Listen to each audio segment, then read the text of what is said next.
Salam, terima kasih banyak untuk kesempatan yang diberikan bagi saya. Izin memperkenalkan diri, saya Febri Vegi Ubra dengan NRP 19040020, kelas 2F Prodi Pekerjaan Sosial. Selama ini saya dibimbing dan dimentor oleh kedua kakak mentor saya yang luar biasa baik, yaitu Kak Iin Frianti dan juga Kak Julie Ginting. Ya, saya di sini akan membawakan chapter ke-25 dengan topik diubahkan lewat persoalan. Sebelum itu ada ayat yang menjadi dasar dalam chapter ini, yaitu terdapat dalam 2 Korintus 4 ayat 17 yang berbunyi, sebab penderitaan ringan sekarang ini mengerjakan bagi kami kemuliaan kekal yang melebihi segala-galanya, jauh lebih besar daripada penderitaan kami. Dalam chapter ini kita belajar bahwa Allah memiliki satu tujuan di balik segala persoalan yang ada. Kemudian Allah memakai masalah-masalah tersebut untuk menarik kita lebih dekat kepadanya. Selanjutnya, ingatlah bahwa rencana Allah itu sangat baik. Kalau kita flashback ke chapter sebelumnya, chapter 2 itu mengatakan bahwa kita ada bukan karena suatu kebetulan gitu loh. Anda ada bukan karena suatu kebetulan. Otomatis dengan segala persoalan warna-warni kehidupan yang kita alami sampai sekarang ini, itu terjadi bukan karena satu kebetulan. Ada tujuan Allah tersendiri untuk bagi kehidupan kita, teman-teman. Dalam kehidupan juga kita tahu bahwa tidak semua masalah itu besar, tetapi semuanya itu penting dalam proses pertumbuhan yang sudah disediakan Allah bagi kehidupan kita, baik itu pertumbuhan secara rohani maupun jasmani gitu loh. Kemudian Alkitab juga mengatakan bahwa Tuhan itu dekat dengan orang yang patah hati dan orang-orang yang remuk jiwanya. Otomatis teman-teman, jika teman-teman saya bahkan teman-teman sendiri pernah merasakan patah hati, ditinggalkan oleh orang yang kita sayang, usaha kita bangkrut, sakit penyakit selalu ada pada kita, atau persoalan apapun yang terjadi pada kita, teman-teman ingatlah bahwa janji Tuhan itu ya dan amin gitu loh teman-teman. Semuanya sudah dirancangkan Tuhan sebelum kita lahir ke dunia ini, semenjak dalam kandungan ibu pun Tuhan sudah membentuk kita, baik itu bakat kita, umur kita, masa depan kita, atau apapun itu kita sudah dibentuk dan Tuhan memiliki tujuan tersendiri semenjak kita masih ada di dalam rahim ibu kita sendiri, kandungan ibu kita sendiri. Kemudian ketiga topik ini kita belajarlah dari tokoh Alkitab, yaitu Yusuf. Sekalipun dia dijual oleh saudara-saudaranya sendiri, dia dibenci oleh saudara-saudaranya sendiri, dia tetap percaya bahwa apapun yang mereka perbuat sebelum itu Tuhan sudah merencanakan segala sesuatu yang terbaik bagi dia. Tuh teman-teman. Kemudian ada poin yang keempat, yaitu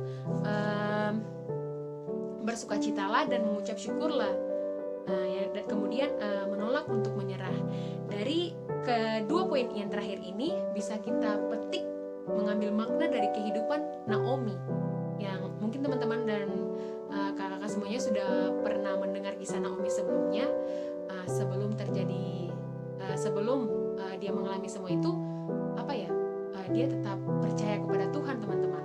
Dalam perjalanan dari Israel Bethlehem menuju ke Moab, dia serahkan semuanya. Teman-teman tahu dalam kehidupan dia, tidak lama kemudian Tuhan mempunyai kehendak tersendiri. Tuhan memanggil suaminya, Tuhan memanggil kedua anaknya tanpa meninggalkan satu cucu pun bagi dia. Dia percaya, dia tetap percaya. Akhirnya dalam perjalanan sebelum dia balik ke kampungnya,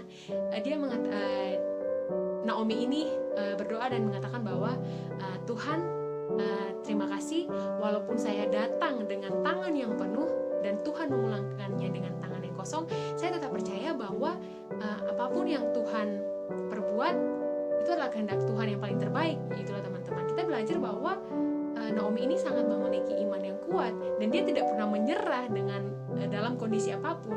Bayangkan teman-teman, dia seorang janda yang tinggal sebelum itu di Moab, di negeri orang, otomatis beda etnis, budaya, karakter, bahasa. Dia tetap percaya, teman-teman.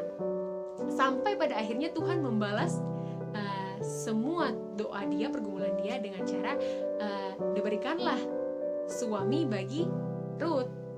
akhirnya disitulah dia diberkati dan dia diberikan cucu dari menantunya itu loh teman-teman. Saya percaya teman-teman pasti sudah mendengarkan kisah itu. Belajarlah dari kisah itu teman-teman. Kemudian kalau dikaitkan dengan kehidupan yang terjadi sekarang, banyak persoalan yang terjadi teman-teman. Banyak sekali, baik itu COVID, kebakaran yang terjadi di kantor Kejaksaan Agung, penculikan, pemerkosaan, pembunuhan, banyak sekali terjadi. Tapi saya ingin petik dari semua itu, saya ingin belajar dengan keadaan yang sangat-sangat luar biasa ini, yaitu COVID-19. Dengan adanya masalah ini, Tuhan mengerjakan bahwa banyak pelajaran yang kita petik dari masalah ini. Yang tadinya hidup tidak mau sibuk dengan apapun, tidak mau mementingkan orang lain, akhirnya kita saling mengingatkan satu dengan yang lain bahwa hidup harus menjaga pola hidup sehat yang benar, kemudian selalu bersandar pada Dia, kembalilah kepada Dia gitu loh teman-teman. Kalau dikaitkan dengan kisah-kisah di Alkitab bahwa penyakit sampar yang terjadi pada ternak itu kan adalah seperti wabah gitu, tapi percaya teman-teman itu hanya sementara. Masalah-masalah itu hanya sementara. Tuhan mau kita tidak boleh fokus kepada masalahnya, tapi fokuslah ke Dia, karena Dia sudah merancangkan segala sesuatu. Itu mungkin dari chapter ini yang bisa saya bagikan. Kemudian saya ingin menyampaikan banyak terima kasih, karena dengan mentoring ini saya banyak belajar mengenai apa itu organisasi, apa itu tugas dan tanggung jawab, apa itu rasa kekeluargaan, apa itu bagaimana melayani dengan ikhlas. Bisa juga belajar tentang karakter keluarga KMK. Itu saya belajar banyak. Dari yang tadinya masih mementingkan diri sendiri, kemudian sudah tidak lagi, teman-teman. Mungkin ini dari saya. Terima kasih banyak untuk semuanya. Tuhan memberkati pelayan kita ke depan. Salam.